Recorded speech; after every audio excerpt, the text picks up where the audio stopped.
have always had a complicated relationship with my parents. They are traditional Asian immigrants who moved to America when my mom was pregnant with my older brother James, 32M. Growing up in a traditional household wasn't easy. From a young age, my parents drilled into us the importance of preserving our cultural heritage, maintaining family honor, and most importantly, keeping our bloodline pure. My father built his business from scratch after moving here. He worked long hours at multiple jobs, saved every penny, and eventually started a small import-export company that grew significantly over the years. My brother James followed in his footsteps, joining the business right after college. I, on the other hand, chose a different path and became a software engineer, which my parents reluctantly accepted since it was at least a respectable profession. Growing up, my parents always emphasized how important it was to marry someone from a good family. They constantly told stories about our ancestors and how our bloodline could be traced back several generations. They were proud of knowing every detail about our family history and expected us to maintain those standards. 3 years ago, I met Sarah, 27F, at a tech conference where we were both speakers. She was brilliant, passionate about her work, and had the kind of warmth that made everyone around her feel comfortable. We started dating after running into each other at several industry events. Sarah was different from anyone I'd ever met. She understood my passion for technology, supported my career choices, and made me laugh like no one else could. Sarah was adopted at birth by a loving couple who couldn't have children of their own. Her adoptive parents gave her every opportunity in life, supported her education, and raised her to be confident and independent. She never felt less loved because she was adopted. If anything, it made her appreciate her parents more for choosing her. For the first year of our relationship, I kept Sarah separate from my family life. I had seen how my parents reacted to my brother's previous girlfriends who didn't meet their standards, and I wanted to protect Sarah from that judgment. However, after a year of dating and talking about moving in together, I knew I had to introduce her to them. I tried to prepare my parents before the dinner. I told them about Sarah's achievements, her kind nature, and her family values. I also mentioned that she was adopted, hoping they would focus on who she was as a person rather than her background. Looking back, I was naive to think they would change their deeply ingrained beliefs. The dinner was worse than I could have imagined. My parents barely acknowledged Sarah's presence. When she tried to talk about her work in artificial intelligence, my mother interrupted to ask about her real parents. When Sarah explained she was adopted, the temperature in the room dropped noticeably. My father stopped eating and just stared at his plate, while my mother started asking invasive questions about her biological parents. Sarah handled the situation with grace, explaining that she had a wonderful family who chose her and loved her unconditionally. But my mother kept pushing, asking if she had ever tried to find her real family because blood is thicker than water. When Sarah mentioned that she had no interest in finding her biological parents, my mother gasped as if Sarah had said something offensive. After Sarah left, my parents launched into a tirade about how I was trying to ruin our family's reputation. My mother cried about how she couldn't believe her son would date someone with unknown blood. My father talked about how Sarah could have bad genes that would affect their grandchildren. They brought up cousins and family friends with suitable daughters, showing me photos and suggesting I meet them instead. Over the next few months, the pressure became unbearable. My parents called multiple times daily, sent messages about potential matches from good families, and even showed up at my workplace to introduce me to girls they approved of. My mother would cry on the phone, saying I was killing her by choosing Sarah over family. My father threatened to disown me, saying I was disrespecting generations of ancestors by considering marriage with someone of questionable origins. My brother James, who I had hoped would support me, sided with our parents. He started sending me articles about adopted children having psychological issues and identity problems. He claimed he was looking out for me, saying that marrying Sarah would be a mistake because we couldn't be sure about her genetic background.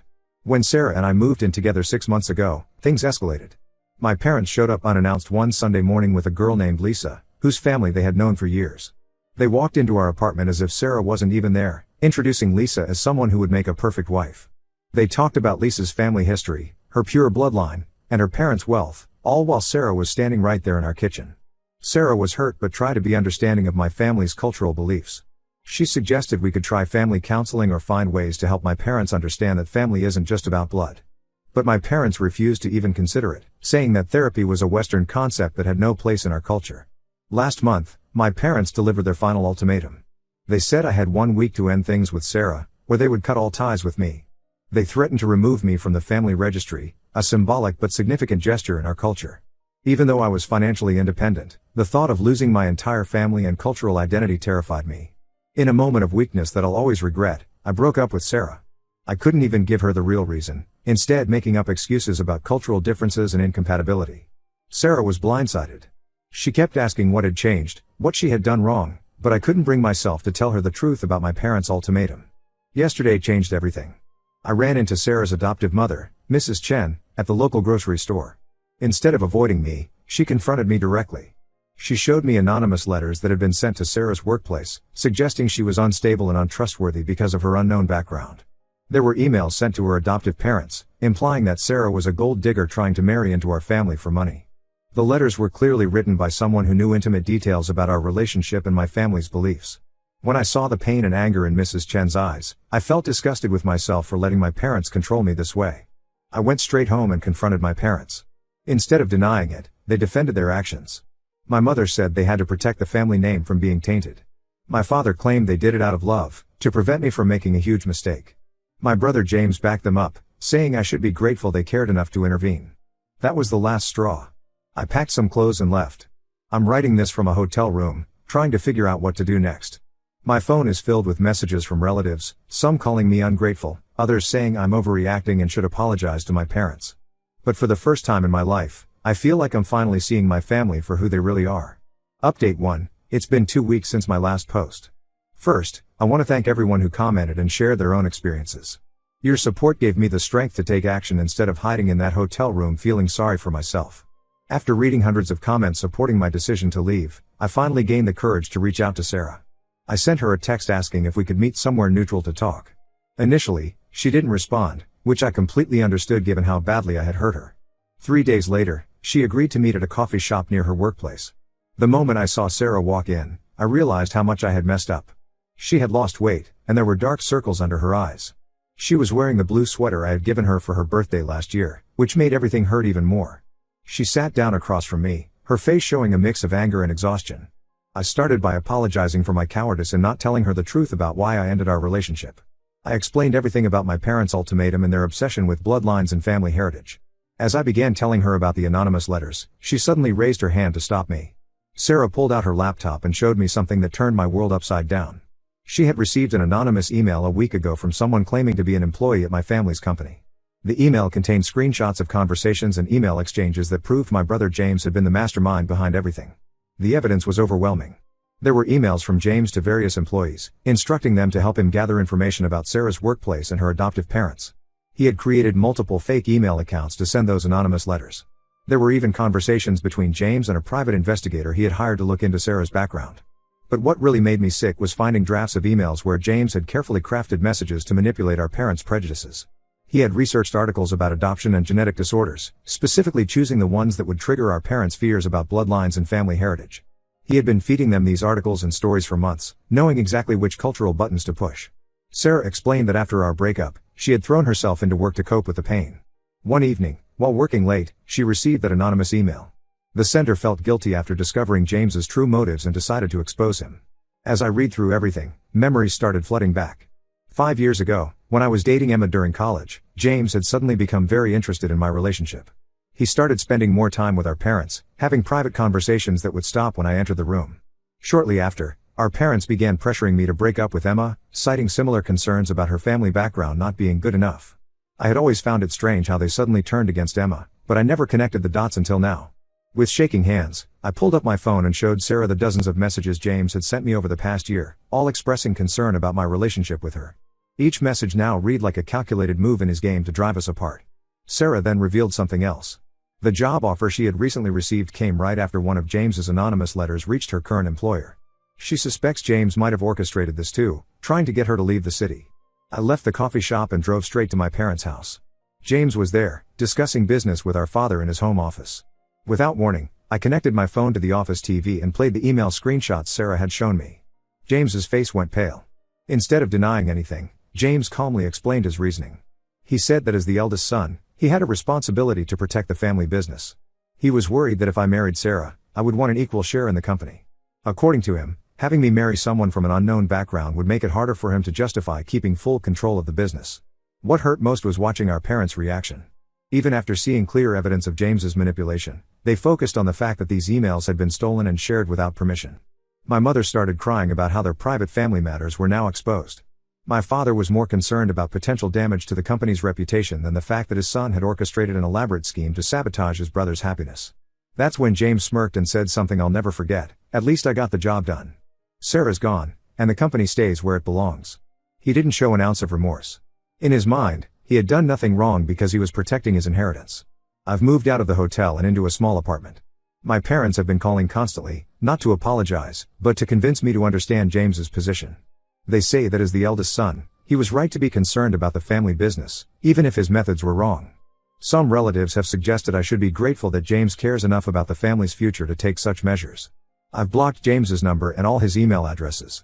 I'm meeting with a lawyer next week to understand my rights regarding the family business, not because I want the money, but because I need to know if there are other lies I've been fed over the years. Sarah and I have been texting daily since our coffee shop meeting. We're both processing everything that happened, and while we're not back together, we're at least talking again. She's considering accepting that job offer in another city, and honestly, I don't blame her for wanting to get away from all this drama. Update 2. It's been a month since my last update, and the situation has become even more complicated. After discovering James's manipulation, I couldn't help but wonder what else he might have lied about. I started digging into our family business history, and what I found shocked me to my core. Last week, I visited our old family home where my grandfather used to live. The house had been empty since he passed away 5 years ago, with most of his belongings packed away in the attic. My parents never sold the house, claiming grandfather wanted it preserved as a family memorial. While going through boxes of old documents, I found grandfather's original will, dated just 3 months before his death. The will clearly stated that the family business was to be divided equally between James and me. There were also detailed letters grandfather had written to both of us, explaining his decision. He believed that both his grandsons deserved an equal share because we each had different strengths that could benefit the company. In grandfather's letter to me, he specifically mentioned how proud he was of my technical knowledge and believed my background in software engineering could help modernize the family business. He had actually planned for me to handle the company's technological expansion while James managed the traditional operations. This discovery hit me hard. For years, James and my parents had told me that grandfather changed his mind before passing away, supposedly deciding that only the eldest son should inherit the business to maintain traditional values. They claimed there was a new will, but no one ever showed it to me. I never questioned this because in our culture, it's common for the eldest son to inherit everything. I took the documents to grandfather's old lawyer, who confirmed their authenticity. He seemed surprised when I mentioned a second will, saying he was never asked to prepare one. He also revealed something disturbing. After grandfather's death, James had visited his office multiple times, asking about the possibility of adjusting inheritance documents. The lawyer had refused. When I confronted my parents with this evidence, their reaction was both predictable and disappointing. Instead of being outraged at James's deception, they tried to justify it. My mother said that even if grandfather wanted to split the business, it was better for it to remain under single leadership. My father argued that as the eldest son, James was more qualified to run the company anyway. James's response was even more infuriating. He said he did what was necessary to protect the business from being diluted by split ownership. According to him, I wasn't suited for a leadership role because I had chosen a different career path. He conveniently ignored the fact that he had actively worked to keep me away from the company all these years. In the midst of all this family drama, Sarah reached out to me with news. The job offer she received was from a major tech company in Seattle, offering her a leadership position in their AI department. When she told me about it, I realized that despite everything that had happened, my feelings for her hadn't changed. We've been talking more frequently now, not just about the family situation but about everything. Sarah shared how the whole experience made her appreciate her adoptive parents even more. They supported her through the breakup and stood by her when those anonymous letters arrived at her workplace. Unlike my family, they showed what true family love looks like, unconditional and accepting. Our conversations have helped me see how toxic my family's obsession with blood ties and tradition really is. Here was Sarah, who had no biological connection to her parents, receiving more genuine love and support than I ever got from my blood family. The irony isn't lost on me. My parents and James were so worried about Sarah's unknown background potentially harming our family, when they were the ones causing all the damage. They were so focused on preserving what they saw as our family's honor that they didn't realize they were destroying it themselves through their lies and manipulation. I'm still processing the fact that not only did James sabotage my relationship, but he also stole what grandfather had intended for me. The business aspect isn't even about the money, it's about the years of deception and the realization that my own family saw me as a threat to be managed rather than a son to be loved. Update 3 months have passed since my original post, and a lot has changed. After finding grandfather's original will, I consulted with 2 different lawyers about my legal rights.